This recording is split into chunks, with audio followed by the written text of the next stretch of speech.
Welcome back to Simply Taylor Films. I'm your host, Coach Evans, and today we're going to do a little draft recap. Obviously, we know the Ravens picked up Zay Flowers, and they picked 22 first round yesterday after signing Lamar to his extension, which is, for me, a great day in Ravens land. I'm still feeling great about it. It was tough for me to go to sleep because I was real excited, real anxious, and just had this overall good feeling about the potential of the Ravens offense compared to that good Baltimore defense that we always have.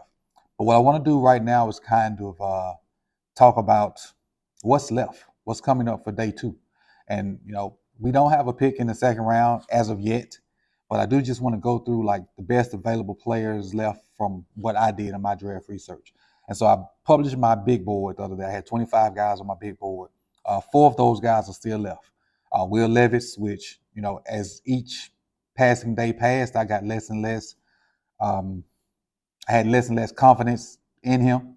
Just watching the film and watching it again, I really shouldn't have ranked him as high as I did. But he shouldn't even make this big board, but he did. And I should have just followed my gut. But I left him on there, and he's still there. Joe Porter Jr., I didn't expect him to get out the first round. DeJuan Jones was borderline, like late first, early second, so he's still there. I think he's kind of where I expected him to be.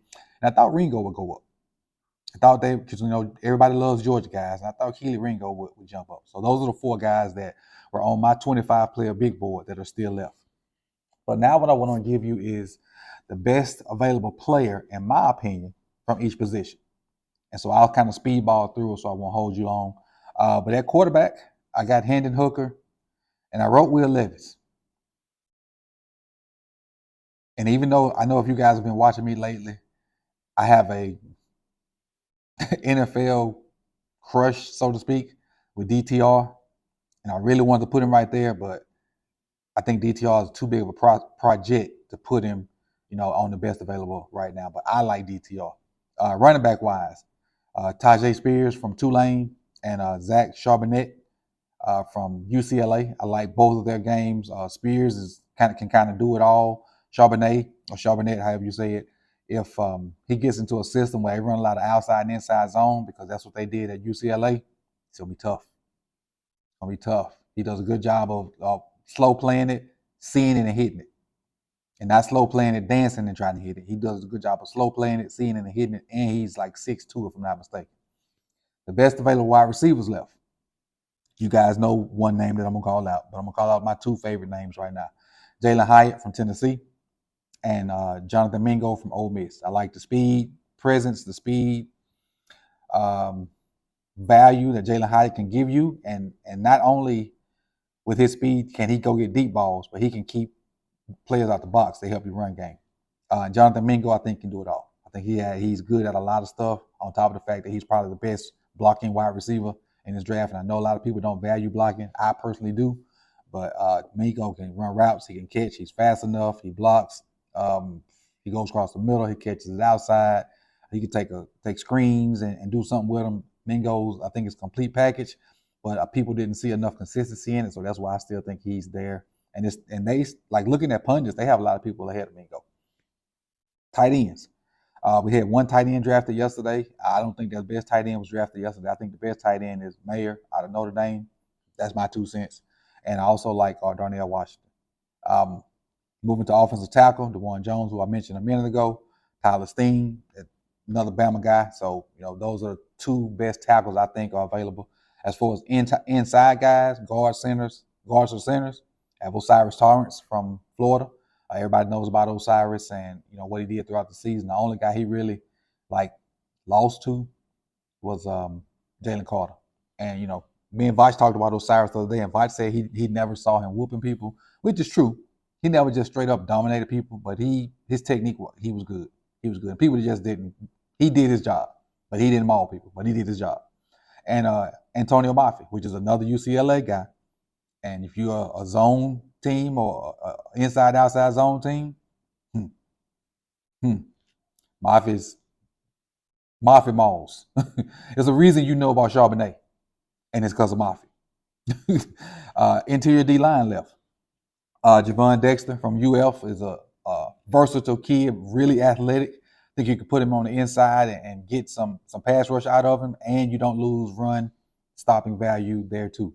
And a guy that surprised me that I looked at late in the process that I really like, Keanu Benton from Wisconsin.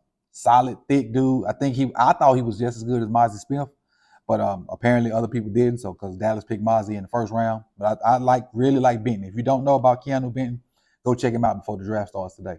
Edge guys, and I can't pronounce his name, but I really liked his tape from Northwestern.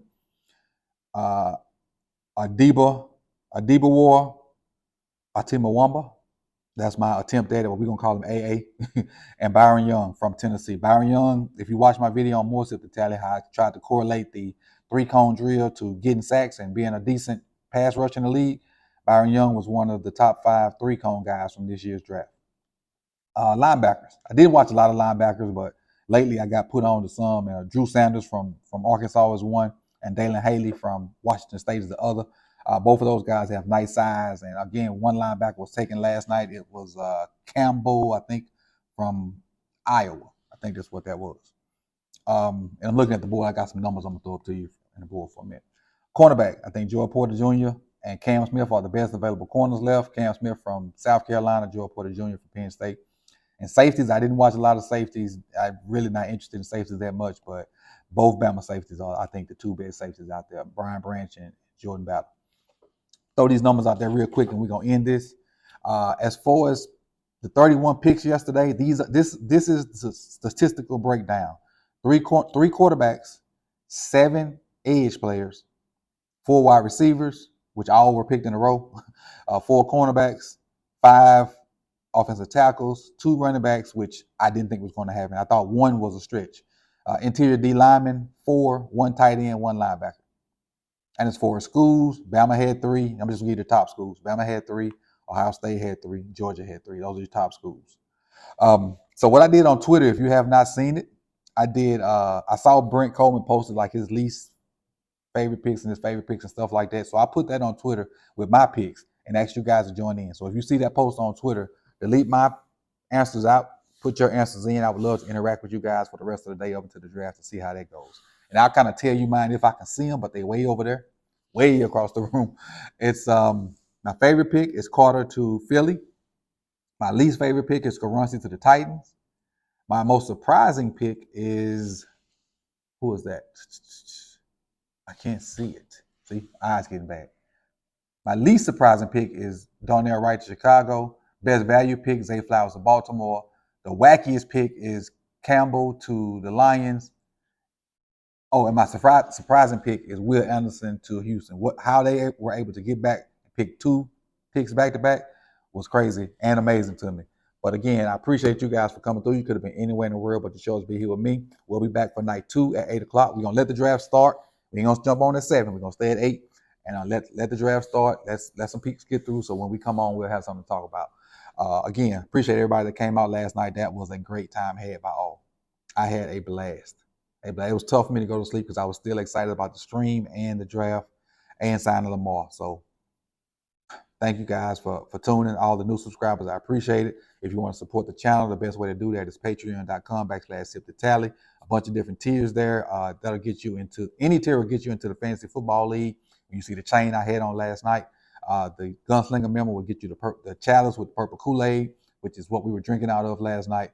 And they've got upper level tiers too if you want to, go there. I appreciate it. But just Cash App is there, PayPal is there, and Patreon is the biggest thing that we're trying to push right now. So again, see you guys tonight. I thank you for everybody that's coming out. Like, comment, and subscribe. Peace.